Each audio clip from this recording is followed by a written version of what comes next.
चिंताकांड अंतिम दोहा 29 नंबर। बलि बांधत प्रभु बारहु, सो मनु मरहि तुम्हें धरी साध बकेशन धारी राम मेरे प्रभु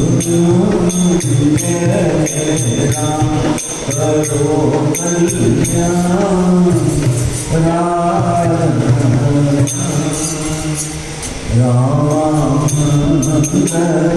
भवन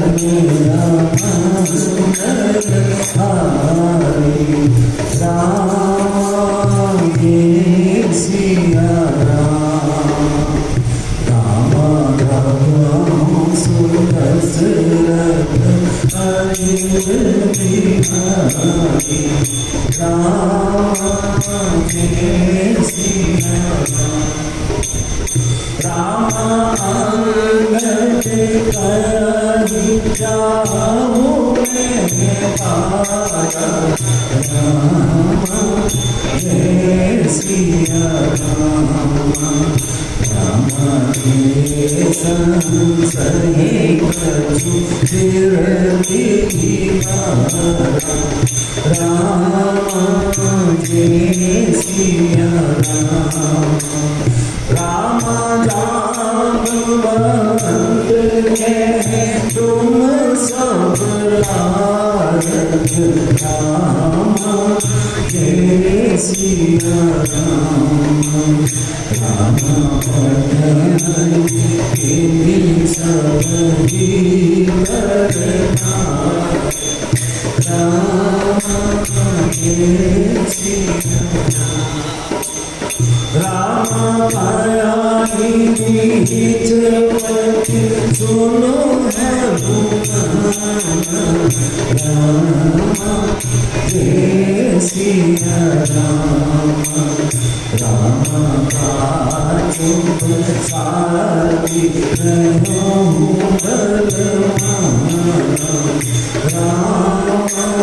जय सिया राम पवन मन पवन समान राम जय सिया राम ज्योति विवेक विज्ञान राम जय सिया राम पवन सुहाग कठिन जग माही राम जय सिया राम जो नहीं होई ताद तुम जाहि राम जय सिया राम राम काज लगी कवया अवतार राम जय सिया राम सुन कहि कयहु राम जय सिया राम कनक भरण तेज विराज राम जय सिया राम मानहु अवर राम जय सिया राम सिंह नाम कर पारही पारा राम जय सिया राम जी नहीं तारा जन जय सिया राम सहित सहाय राम नहीं मारी राम जय सिया राम आनंद के बोले कुमारी राम जय सिया राम जानवंत में पूछा जोगी राम जय सिया राम मुझे सिखावन गीत मोरी राम जय सिया राम इतना करहूँ काज तुम जानी राम जय सिया राम सीता देवी करहूँ सुखियारी राम जय सिया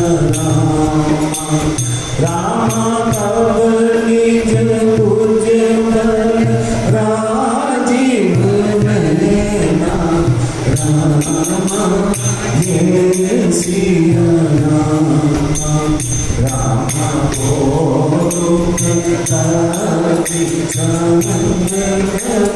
सेना राम जय सिया राम मंगल भवन अमंगल हारी राम जय सिया राम राम सुगत रहे अजीर बिहारी राम जय कपि सेन संग संभारी निशिच रामु सीकरि आहि त्रैलोक पावन सुजसु सुरनु पादे आदि मखानहि जो सुनत पावन कहत समझत परम पद नर रघुवीर पत पापोच मधुकर दास तुलसी गाई बहुदेश रघुनाथ जसु सुनैत नर अवतार तिनकर सकल मनोरथ सिद्ध करहित सिरानी नीलो पलकन श्याम राम कोटि सोहारी सुनैता सुगुण नाम या सुनाम रघुपति सियापति राम जय जय राम तेरे रघुनाम जय जय राम करो कल्याण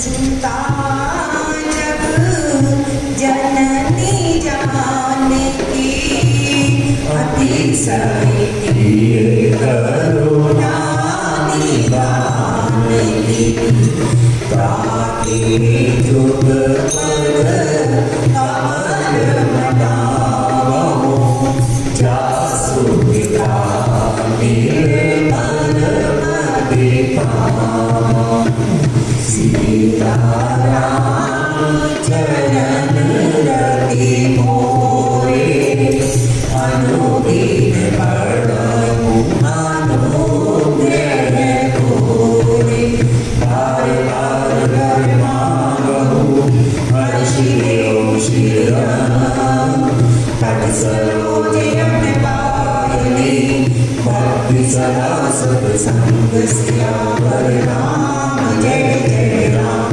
हे प्रभु राम जय जय राम करो कल्याण सिया राम धनो पवन कुमार हर कन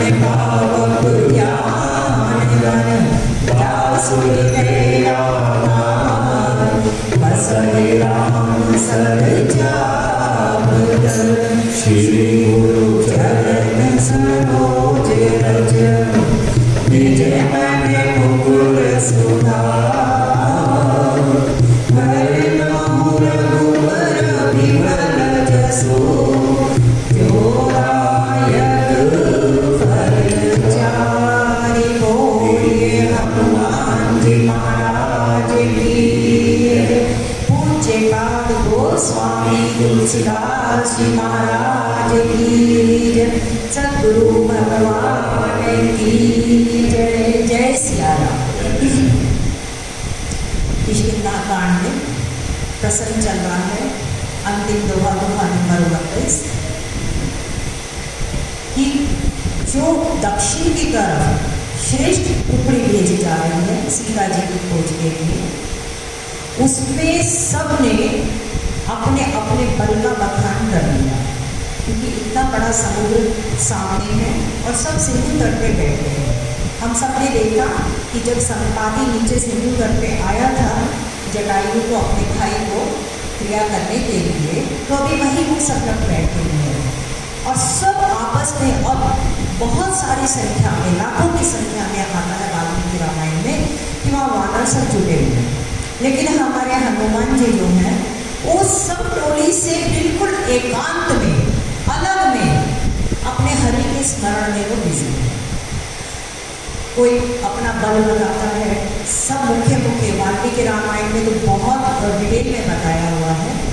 कोई अपना बल बताता है कि मैं 10 योजन, कोई 20 योजन, यहाँ तक कि जामन जो है वो सबसे बुजुर्ग हैं उन्होंने कहा मैं 90 योजन तक जा सकता हूँ। मैं अपनी जवानी में तो मैं जिस समय वामन को प्रभु ने अपना शरीर जैसे बढ़ाते बढ़ाते चले गए, हम सबने देखा है, एक पग में उन्होंने पूरा का पूरा ऊपर वालों को, एक पग में पूरा का पूरा पूरा सब, तो कह रहे जितना जितना उनका शरीर बढ़ रहा था उसके हिसाब से मैंने 7 बार प्रदक्षिणा वहाँ पर उनकी ले ली।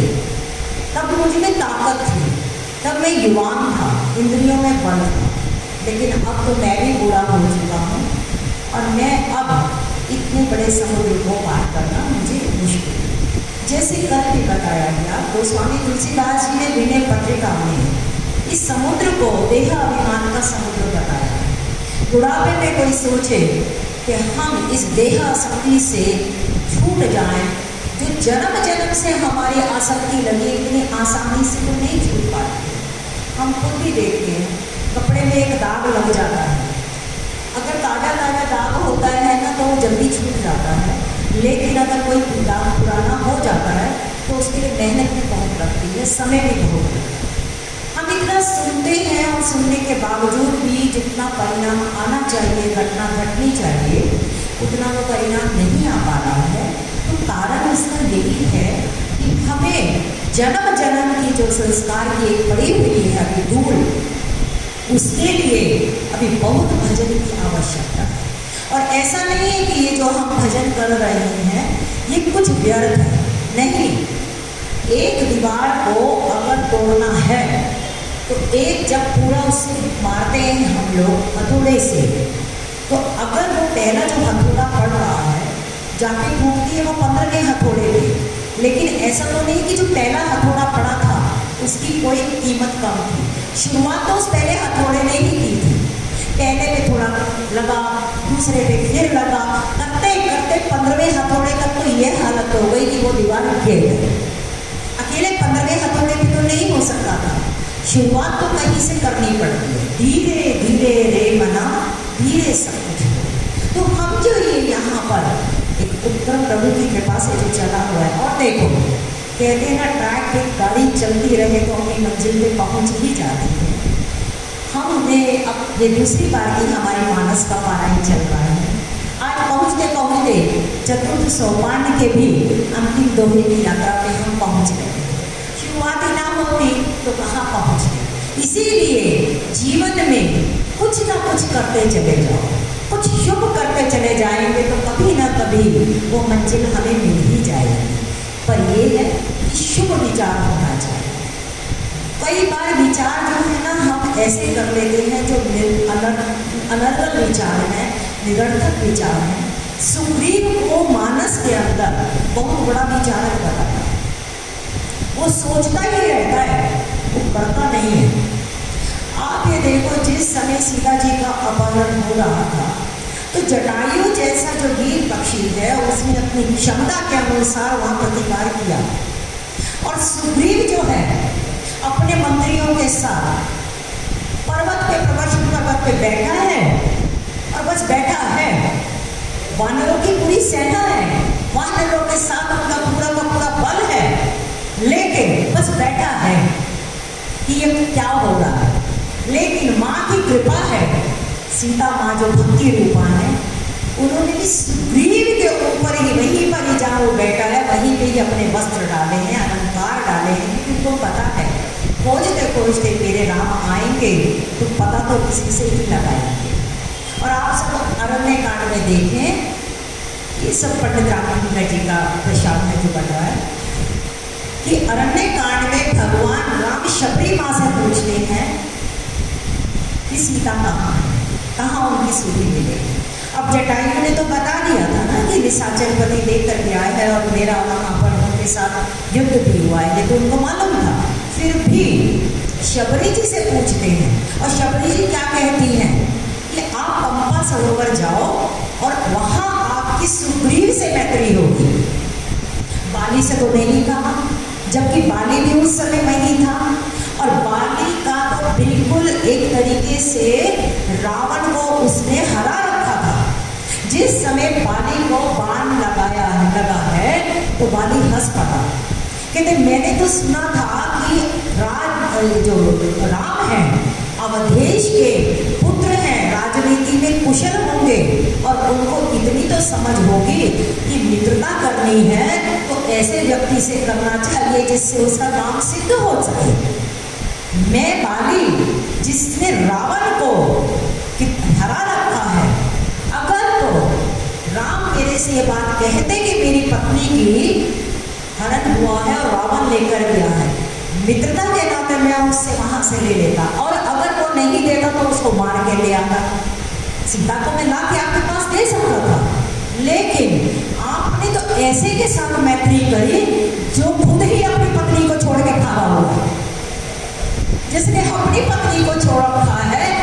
और देखो बार बार उसकी भागने की हमेशा रही है प्रवृत्ति। मानस किष्किंधा कांड की न्याय की बात होती है कि जिस समय वहां पर वो मायावी राक्षस के साथ युद्ध हुआ तो उस समय बाली ने तो यही कहा था ना कि तुम मैं युद्ध करने जा रहा हूँ, तो साथ साथ जा रहा है वहां पर सुग्रीव बाली के साथ, लेकिन बाली अंदर चला गया और खुद बाहर गुफा के बाहर खड़ा। भाई था तो दोनों लड़ते, पर चलो वो बाहर खड़ा रहा। बाली ने कहा जब तक मैं नहीं आता तुम यहाँ रहना। अब जो रुधिर की धार बही है तो उसने ये सोचा कि बाली मर गया, ये क्यों नहीं सोचा कि माया भी मर गया, और वहां से भी पत्थर लगाकर और भाग लिया। और ये सब राम जी को वो बता रहा है अपनी बात। और वहां पर आकर जब कहा कि मैं क्या करता, राजा के बिना सिंहासन सुना था, और वहां पे मेरे सबने बरबस राज दे दिया। अब हम सब जानते हैं बाली आ गया वापिस, और जब उसने ये तर्क दिया तो अब इस तर्क को कौन माने। बाली ने कहा कि तूने ये कैसे जान लिया कि मैं मरूंगा, तूने ये क्यों नहीं सोचा मेरा भाई इतना शक्तिशाली है, क्योंकि मायावी राक्षस रात्रि के समय आया था। रात्रि के समय राक्षसों की ताकत थोड़ी ज़्यादा हो जाती है और वानरों की ताकत इतनी नहीं रहती। लेकिन तब भी बाली ने कहा तूने कैसे सोच लिया कि वो मुझे मार कर गया और ये रुधिर मेरा ही होगा, इसका मतलब तेरे मन में मैल था। और वहाँ उसको खूब उसने पीटा, जैसे ही पीटा अपनी पत्नी को छोड़ के, अपने राजपाट को छोड़ के भाग लिया, और भाग के वो प्रवर्षण पर्वत पर आ गया जहाँ बाली नहीं आ सकता था, शाप। अब जिस समय भगवान राम आ रहे हैं, हम सब जानते हैं, शबरी के कहने पे वो वहाँ पर पंपा सरोवर के पास जब आए तो दूर से ही देखा दोनों भाइयों को, और वहाँ पे भी हनुमान जी को कहते हैं कि तुम जाओ और देखकर आओ, अगर तो वो बाली के भेजे हुए लोग हैं तो मैं यहाँ से भी फटाफट भाग जाऊंगा, यहाँ पर भी मैं रोकने वाला नहीं। तो ऐसे जो मनुष्य हैं, ऐसी जो प्रवृत्तियां हैं, जो सिर्फ विचार करती रहती है, पलायन वाली बहुत है। लेकिन ऐसे के साथ भी भगवान राम ने मैत्री की और उसका काज पहले किया। यहाँ पर किष्किंधा कांड में हमें यही सूत्र मिलता है कि कैसे भी, लेकिन सुग्रीव का सबसे बड़ा एक पॉजिटिव पॉइंट क्या था कि हनुमंत जी का संग उसने नहीं छोड़ा। हम कैसे भी हों, अगर किसी समर्थ सद्गुरु के संग में बैठे हैं, हमारे समस्त अवगुण भी कभी ना कभी गुण में बदल जाएंगे और हनुमंत की शरण में किस को गति नहीं मिलेगी। आप देखो, सुग्रीव जैसे विषयी जीव से लेकर और भरत जी जैसे प्रेमी का सबका मिलन राम जी के साथ करवाने में अगर किसी का मुख्य रोल है तो वो हनुमंत लाल जी का है। तो ऐसे हनुमंत लाल जी का गुणगान आज यहाँ पे प्रखर रूप में होने वाला है। तो अब से जो दोहे हैं ये बहुत विशेष सुंदरकांड हो ही रहा है, शुरू हुआ कल से। मेरे भी मन में बहुत एक इच्छा थी और अभी हरीश भाई साहब ने आज आकर अभी बोला कि शनिवार का दिन हनुमान जयंती का भी दिन है और शनिवार हनुमंत लाल जी का भी दिन है, तो क्यों ना किष्किंधा कांड के इस दोहे को हम 2 दिन चलाएं और सुंदरकांड जो है हनुमान जयंती वाले दिन सुंदरकांड वाले शनिवार को भी शुरू। अगर आप सबकी इजाजत हो तो आज के इस दोहे को हम 2 दिन चलाएं और शनिवार को हनुमान जयंती के दिन ही सुंदरकांड का हम पारायण शुरू करें। तो आइए प्रसंग में हम प्रवेश करते हैं। हनुमंत लाल जी की तो यहाँ से ही, आज से ही वंदना शुरू हो चुकी है। जामवंत जी ने शुरू कर दी है वो वंदना, उसी वंदना में हम जुड़ते हैं। हम देखते हैं यहाँ पे कि जामवंत जी ने अपना पद बता दिया। इसके बाद हनुमंत लाल जी तो बिल्कुल एकांत में दूर अलग बैठे हैं। जब सारे बोल लिए तो अंगद भी बोलने लगा, क्योंकि अंगद युवराज है और उस टुकड़ी का एक तरीके से नायक तो वही माना जाएगा। वो क्या कहता है, अंगद कमाई जाऊं मैं पारा, जिए संशय कछु कीर्ति पारा। अंगद कहता है समस्त टुकड़ी को, वहाँ जो बैठे लोग हैं, कि मैं जा सकता हूँ, लेकिन मेरे मन में एक संशय है कि मैं चला तो जाऊंगा, लेकिन आते समय मैं वापस आ पाऊँ या ना आ पाऊँ, इसके लिए मेरे मन में संदेह है। अब जब काम की शुरुआत में ही संदेह हो गया तो वो काम पूर्ण होने में भी तो फिर, लेकिन एक चीज और भी है, और प्रेरक रघुवंश विभूषण, परमात्मा सबकी बुद्धि को वैसे ही चलाता है। ओमा दारू जो सिद्ध की ठाई, सबहि नचावत राम गोसाई। भगवान शंकर उमा को कहते हैं, ये उमा जैसे दारू मैंने लकड़ी, जैसे लकड़ी की जो पुतली होती है कठपुतली, उसको सूत्रधार नचाता है अपनी उंगलियों पे, ऐसे ही परमात्मा सबको नचा रहा है। जिसका जो जो रोल है उसको वो रोल करवा रहा है और वैसी ही बुद्धि बन जाती है। अंगद को अभी ये संशय हो रखा है कि मैं कैसे वापिस आऊंगा। आप लंका कांड के प्रसंग में देखें, आज अंगद जी को भी संशय हो रहा है, लेकिन इसी लंका कांड में तो राजदूत बनकर रावण के पास गया है और इसी समुद्र को लांघ कर गया है। उस समय तो कोई पुल नहीं बना था, तो कैसे लांघ गया। अभी तो हनुमान जी भी चले गए, लेकिन उस समय अंगद भी तो गया है, तो जब जा सकता था और वापिस भी आया है, तो अब क्यों नहीं जा सकता। पहली बात तो ये है कि पहले काम करने में डर लगता है कि पता नहीं आगे क्या होगा, भविष्य अज्ञात है ना। अब आप कहीं सोचो कि किसी डेस्टिनेशन पे आपको घूमने जाना हो, तो आप सोचो पता नहीं कैसा होगा, वहाँ रहने का क्या हिसाब किताब होगा, कैसे करेंगे। लेकिन कोई गया हुआ बंदा होगा, एक बार जा चुके हो तो चले जाओ। हाँ, मतलब अगर कोई और भी गया होगा तो जाके उससे पूछ लिया जाता है कि भाई साहब वहाँ पर क्या हिसाब है, कैसे रहना है, कैसे नहीं रहना है। तो अंगद को हौसला किसने दिया, हनुमान जी। ऐसा नहीं है कि क्षमता उनमें नहीं थी, लेकिन कई बार हम में रहे संशय ही हमारी क्षमताओं को रोक देते। इसीलिए बुद्धि तो परमात्मा ही देते हैं। देखो, ये पहला कार्य तो परमात्मा के ने हनुमान जी को ही निमित्त बनाया है। मुद्रिका भी उन्होंने उन्हीं को दी है और हनुमान जी को संदेश भी यही दिया है कि कहो विरह बल और फिर चली लागल। हनुमंत जी को कहा कि जानकी को मिलना और मेरा बल और विरह उनको बताना, उनको संदेश देना और फिर वापस आ जाना। अब ये संदेश तो हनुमान जी को मिला है, बाकियों को तो नहीं मिला। तो अब बाकी भी लोग कह सकते थे ना कि हम कैसे चले जाएं। हम लोगों के पास ना तो मुद्रिका है और ना हमें डिप्यूट किया गया। बेसिकली तो डिप्यूट किया गया है ना भगवान राम की तरफ से कि तुम जाओ और मेरा संदेश लेके जाओ और ये मेरी निशानी लेके जाओ। तो कह सकते थे, किसी के मन में ये चीज नहीं आ रही है। हर कोई अपना बल देख रहा है। जब तक हम अपना अपना बल देखते रहेंगे तब तक हम परमात्मा की कृपा को भी नहीं अनुभव कर पाएंगे और कृपा का बल भी नहीं देख पाएंगे।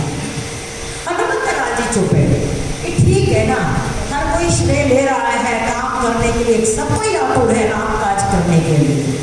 छोटे से छोटा वानर भी अपने बल का बखान कर रहा है कि मैं इतना 10 योजन में, 20 योजन में, 30 योजन, हर कोई अपने अपने बल का बखान करके कर रहा है। तो करने दो ना, कर तो रहे हैं ना, सारे राम काज के लिए ही आतुर है। जिसकी जितनी पहुंच उतना उतना वो करते रहे। हनुमंत लाल जी बिल्कुल शांत भाव से एकांत में बैठे हरि का स्मरण कर रहे हैं। ये और बात है, वो खामोश रहते हैं।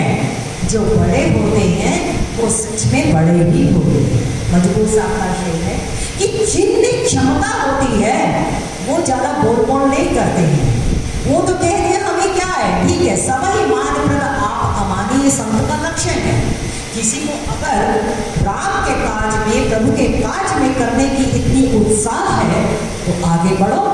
जब नहीं होगा, कोई हमें आज्ञा देगा तो फिर आज्ञा के हम हैं गुलाम।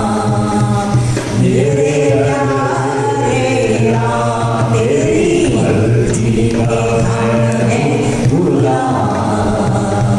मेरे तो यहाँ पर तो आज्ञा तो प्रभु की चलेगी। तो हनुमान और जो व्यक्ति उसके सब कुछ छोड़ देता है, बहुत आनंद मिलेगा। देखो, जो निर्भर होता है ना वही निर्भर होता है। अब ये छोटी बच्ची है, ये छोटी बच्ची का पूरा उठाना भी, पूरा खिलाना भी, पूरा संभालना भी उसकी माँ की जिम्मेदारी। माँ नाचेगी तो वो कहेगी कि मुझे गोद में लेके नाचो, तो माँ को नचाना भी पड़ेगा। सब कुछ एक मजिस्ट्रेट हो, वो अपने अदालत में तो बहुत बड़ा मजिस्ट्रेट है, कोई उसके सामने उल्टा भी बोल दे तो मिनट के अंदर वो कंटेम्प्ट ऑफ कोर्ट कर देगा। लेकिन जब वो घर में आता है और उसका पोता अगर उसको ये कहे कि दादा तुम घोड़े बनो और मैं आप पे चढ़ूंगा, वो मजिस्ट्रेट घर में अपने पोते के लिए घोड़ा भी बनता है। अब ये नहीं है कि वो बालक बलशाली है, उस बालक का बालक बना ही उसका बल है। कोई भक्ति के दम पर अपना दिखाता है, कोई ज्ञान के बल पे अपना दिखाता है, कोई धन के बल पे दिखाता है, कोई पद के बल पे दिखाता है।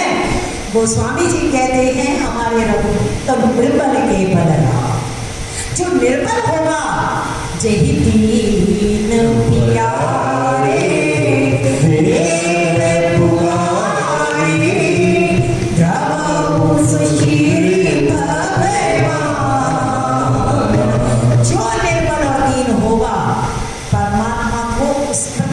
दृष्टि उस पर पड़ जाएगी। हम सबको पता है सेतु बंद बन रहा था, हर कोई अपनी अपनी क्षमता से उस सेतु बंद के लिए प्रयास कर रहा था। वही एक दुल्हन, वो दुल्हन अपनी क्षमता से एक छोटा कण डाल रही थी उसमें, तो सब लोगों ने उसका मजाक उड़ाया। तो गिलहरी मायूस हुई तो भगवान राम ने कहा नहीं नहीं गिलहरी, तुम्हारा भी योगदान उस सेतु बंध में उतना ही है। कहते हैं परमात्मा ने उसके हाथ पे जो, वो उसके पीठ पे जो लकीरें, आज भी वो लकीरें भगवान राम का ही प्रसाद है। परमात्मा छोटे से छोटे व्यक्ति का भी जो है, जो उनका योगदान है उनके काम में, उसको याद रखते हैं। और यही परमात्मा के जो भक्त होते हैं उनका भी यही लक्ष्य है। हनुमान जी बहुत मस्त है कि ठीक है, हर कोई अपना आग्रही है, उत्सुक है, रामकाज करने के लिए है तो करने दो। पूरे झुंड में अपनी खूब चर्चा चल रही है। अंगद कहता है कि मैं चला जाऊं, लेकिन मन में मेरे संशय है, और ये संशय आत्मा विनश्य है। आपका वो मैं कल आज भूल गई वो गीता वाला, कल पक्का लेकर आऊँगी जो गीता में वहाँ पर उसने लिखा है। तो संशय आत्मा विनश्यति गीता में कहते ये हमें और कोई चीज़ नहीं मार रही है, परेशान नहीं कर रही है। हमने रहा संदेह, हमने रहा संशय ही हमारी यात्रा को पूरा बेकर डाला। काकुशुंडी जी का पाठ हम रोज करते हैं। गयो मोर संदेह तव प्रसाद पायस तिलक। जब संदेह जाता है तभी तो उड़ान आती। गीता में भी अर्जुन ने अंत में 18वें अध्याय में भगवान कृष्ण से ये कहा है, नष्टो मोह, मेरा मोह नष्ट हो चुका है, मेरे सब गत संदेह, मेरे सब संदेह चले गए हैं। अब प्रभु आप जो कहेंगे वही करूँगा, करिष्ये वचनम तव। अब जो आप कहोगे वही मैं करूँगा। अभी तक हम सुन लेते हैं, संतों के भी सुनते हैं, शास्त्र के भी सुनते हैं, अपने आसपास हम सत्संग जिस जिस रूप में हर कोई सुन रहा है, लेकिन क्या हम अपने मन में जाने कि क्या सही मायने में हम उनकी कहीं सुनते हैं? हम सुनते भी वही है जो हमारी मानसिकता के अनुकूल पड़ता है, बाकी तो हम सब हवा में उड़ा देंगे, क्योंकि जो हमें अच्छा लग रहा होता है बस वही अच्छा है। कोई हमारे मन के अनुकूल नहीं बनता है तो उसको हम कहते हैं ये तो ठीक है, ये तो हमारे बस का है, ये तो आप लोग ही कर सकते हैं, आप जैसे सन्यासी लोग कर सकते हैं, भक्त लोग कर सकते हैं, हमारे बस का है। लेकिन ये सब शास्त्र किसके लिए रिमनिंग घोष कर रहे हैं कि हे मानव, घबराए जब जीवन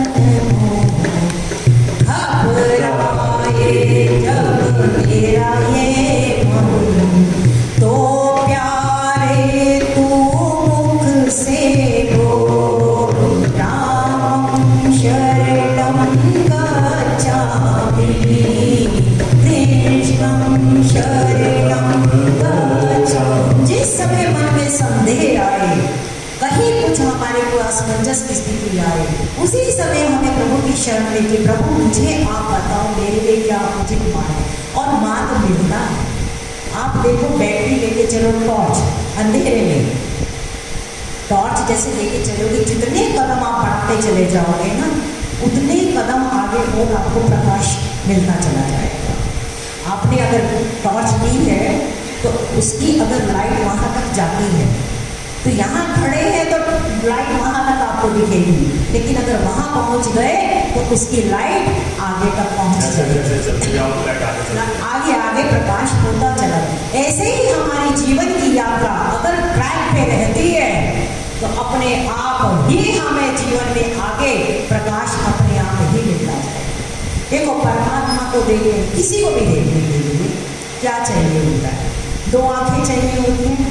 बिना आँख के तो हम किसी को देख नहीं पाएंगे।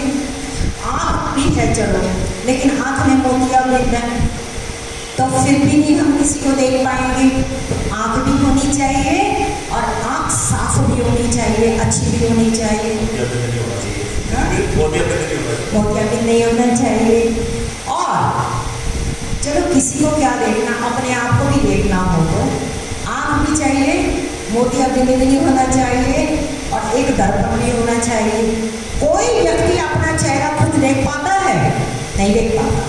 कोई दूसरा ही हमारा देखता है, हम तो अपना नहीं देख पाते। हमें हमारा चेहरा कौन दिखाता है? हमारा दर्पण। तो आँख भी होगी तभी हम अपना चेहरा देख पाएंगे। उसके बाद आँख स्वच्छ भी होनी चाहिए तब हम अपना चेहरा देख पाएंगे। और उसके बावजूद जो दर्पण है वो दर्पण भी साफ होना चाहिए, तभी तो हम अपना चेहरा देख पाएंगे। तो नयन क्या है, यहाँ आंख क्या है?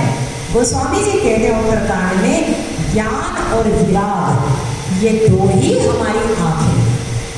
अगर हमें जीवन में ज्ञान और विराग है तो समझो हमने दो आंखें प्राप्त कर ली। आंखें तो मिल गई। उसके बाद अब देखना है अगर शीशे में तो दर्पण साफ तो होना चाहिए। और वहां गोस्वामी जी क्या कहते हैं, मुकुर मलिन आरु नयन बीना। मुकुर मैंने दर्पण, अगर दर्पण गंदा है और आंखें है नहीं, राम रूप के ही देखई दीन। राम का रूप कैसे देख पाएगा? अब ये मन दर्पण कैसे सही हो? अयोध्या कांड की पहली चौपाई, और वो भी हनुमंत लाल जी के चरणों में। श्री गुरु चरण सरोज रज, नीचे मन मुकुर सुधारो। मेरे मन रूपी दर्पण को प्रभु आप सुधारें। और फिर दर्पण सुधर गया, निज स्वरूप देख लिया तो क्या होगा? बारे नाम रघुबर विमल जसु, जो नायक फल चार। मन साफ हो गया, ज्ञान और विराग आंखों में आ गया तो सारा संसार ही सिया राम में सब जग जाए। राम जी के, हनुमान जी के जीवन में आप ये देखो, सिवाय उनको परमात्मा की भक्ति के, उनकी सेवा के और अपने जीवन में ज्ञानी नाम अग्रगण्यम है वो, उनके जीवन में सिवाय परमात्मा के आगे और कोई है ही नहीं। तो यहाँ पे अंगद को जो संशय आया है, उस संशय ने ही उसकी इस समुद्र की यात्रा को, लंका तक वहां सीता को खोज की यात्रा को रोक दिया, संशय। और यही अंगद बाद में जाता भी है, लेकिन तब तक हनुमंत लाल जी ने रास्ता दिखा दिया। जामवंत के तुम सब लायक, पढ़ाई में सब ही करना।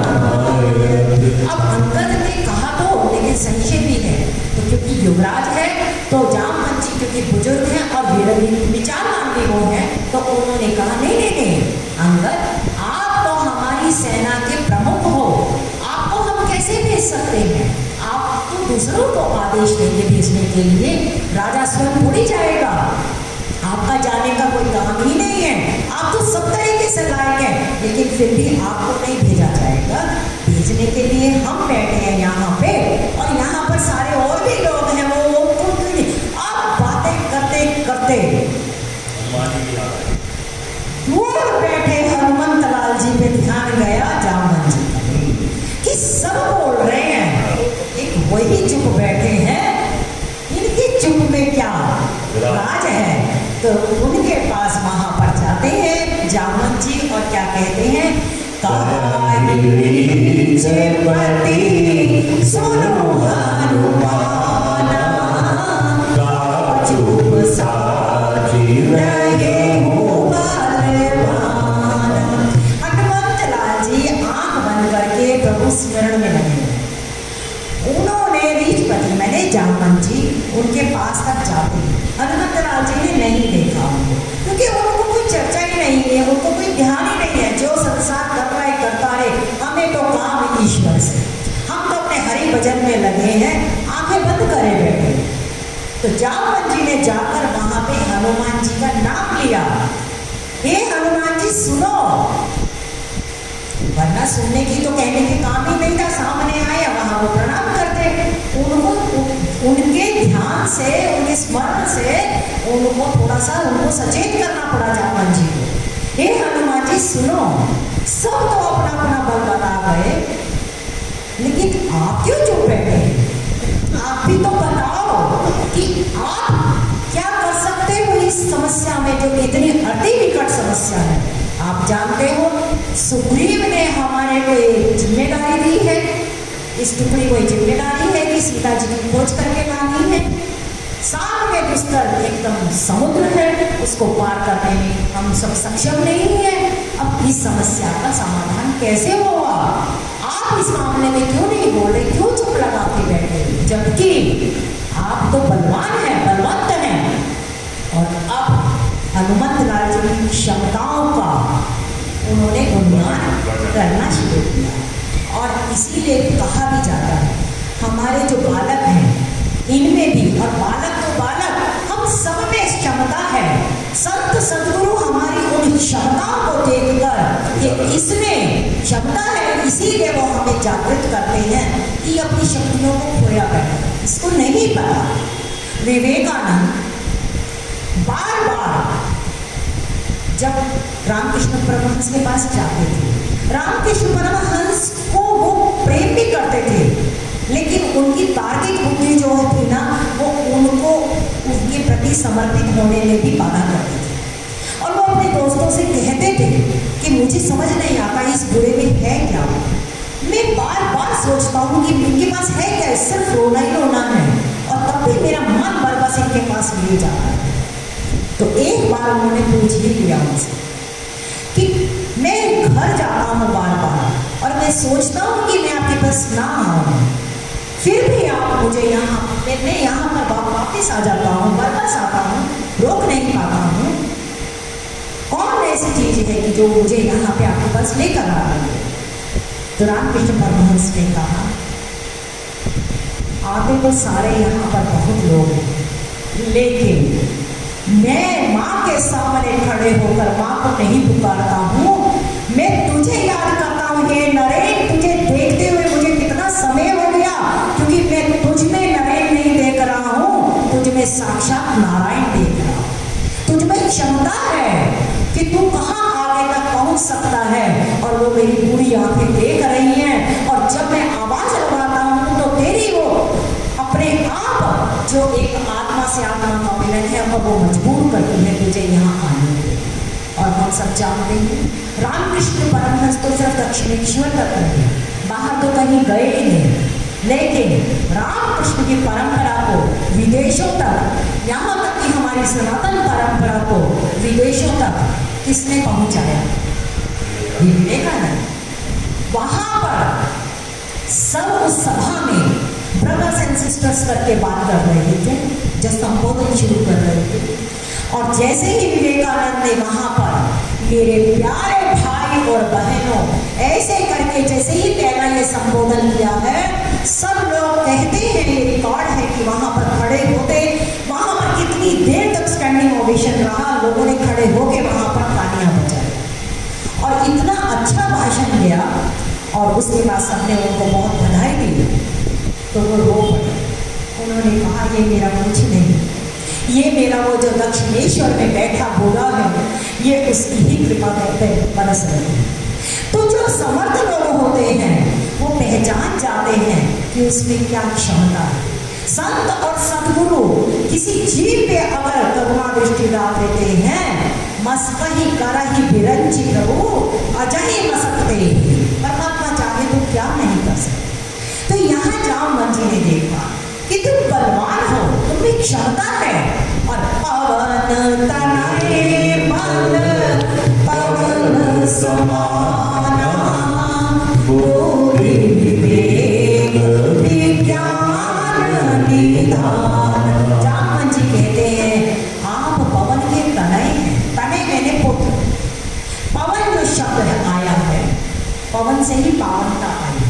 पवन का एक स्वभाव शुद्ध करने का भी, हमारे जितने पांचों तत्व हैं ये शुद्ध भी करते हैं। अग्नि का स्वभाव भी शुद्ध है, अग्नि में आप कुछ भी डाल दो सब शुद्ध हो जाएगा। हवा भी शुद्ध करती है, पानी भी शुद्ध करता है, जल भी शुद्ध करता है, और धरती की जो मिट्टी है, रज है, वो भी शुद्ध करती है। आप लोगों को होगा एक्सपीरियंस, मुझे नहीं, लेकिन मैंने ये देखा है पुराने ज़माने में जब ये डिटर्जेंट वगैरह सब ये डिश वॉश ये नहीं आए थे, पुराने ज़माने में पीतल के बर्तन होते थे, और जो बड़े बुजुर्ग होते थे वो मिट्टी से ही इसको साफ किया करते थे। वो सोप या डिटर्जेंट नहीं लगाते थे। हाँ, और से साफ किया होता था उस पात्र को वो झूठा मानते थे। मिट्टी से पात्र जब साफ किया जाता था उसको वो शुद्ध मानते थे। तो मिट्टी का स्वभाव भी शुद्ध करने का है। तो यहाँ पर पवन का जो रूप है वो पावन करने का है। तो यहाँ पे इसीलिए अब देखो इस प्रसंग से जब से शुरू होगा और सुरसा तक दो ही यहाँ पर नाम चलेंगे, एक पवन तनय चलेगा और एक हनुमान चलेगा। क्योंकि पवन तनय का मतलब है पवन में शुद्धि भी होती है और पवन के अंदर वेग भी होता है। अब इतने बड़े समुद्र को लांघना है तो उसके लिए वेग चाहिए। 3 ही लोग समुद्र को लांघ पाएंगे, या तो गरुड़, या स्वयं पवन, और या पवन पुत्र, और तो कोई लांघने की शक्ति नहीं है। तो इसीलिए उनको उनकी क्षमताओं का और उनके मूल से वहां जोड़ रहे हैं। तुम कहाँ अपना स्वरूप भूले बैठे हो और तुम भी इतनी क्षमताएं होते हुए भी तुम कुछ नहीं बोल पा रहे। पवन तनय बल पवन समान, जैसे पवन में बल है आप सब जानते हैं। जब एक बार हवा चलनी शुरू होती है जिसको कहते हैं भयंकर हवाएं, तो क्या क्या चीजें उड़ा के ले जाती है वो तो आप सबको पता है। तो यहाँ आपका तो बल की कोई महिमा ही नहीं कहा जा सकता। और बुद्धि में, विवेक में, विज्ञान के तो आप विधान है। जाना तो नंगा आसान है, ये सब लोग कह रहे हैं कि हम सब चले जाएं, लेकिन एक तो क्षमता ही नहीं है। लेकिन जाने के साथ साथ बुद्धि भी तो होनी चाहिए कि वहां ऐसे ऐसे लोग बैठे हैं। अरे प्रकांड विद्वान अगर वहां पर बुद्धि अगर ढंग से, विवेक से और आपने अपनी समझ को वहां पर नहीं उपयोग किया तो शत्रु के प्रदेश में जाकर बल्कि और हानि करके आ जाएंगे। आपने तो बुद्धि भी है, बल भी है, विवेक भी है और विज्ञान। विज्ञानी जो है दो ही बताए गए हैं। रामचरितमानस के शुरू के जो 7 श्लोक बताए हैं उसमें दो ही बताए, एक वाल्मीकि जी को और एक हनुमंत लाल जी। वंदे विज्ञानो कवीश्वर कपीश्वर। आप विज्ञानी हैं, आपकी चीजें बिल्कुल आप प्रैक्टिकल थ्योरी में बात नहीं कर रहे कि हाँ ये होना चाहिए। आपने प्रैक्टिकल की हुई है चीजें, तो आपको तो ज्यादा आगे आना चाहिए। आप जब उनकी क्षमताओं का थोड़ा बखान किया, फिर उसके बाद कहते कवन सो काज कठिन जग माई, जो नहीं हो ताते तुम पाई। ऐसा कौन सा कार्य है इस जगत में जो आपसे नहीं हो सकता और जो आपके लिए कठिन हो? आपके लिए सब कार्य इतने सुगम हैं। और राम काज लगी तब अवतारा, सुनहि भयउ परमतारा।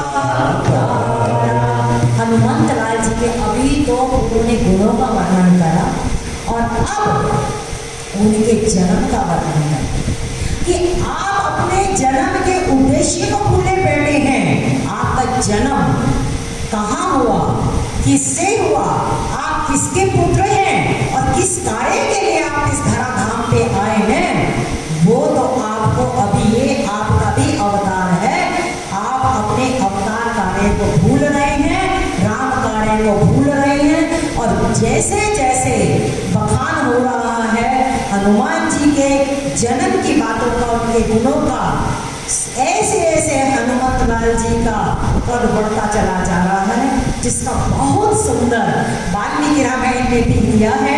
और अगर आप अनुमति दें, क्योंकि इसी दोहे को हमें कल भी लेना है, तो हनुमंत जन्म की कथा को और आनंद से, और जो हनुमत लाल जी ने उस समय बखान किया है वाल्मीकि रामायण के न्याय से, कल फिर और आनंद से उसका आनंद लेंगे। तो आज इस प्रसंग को यही रखते हुए हरे राम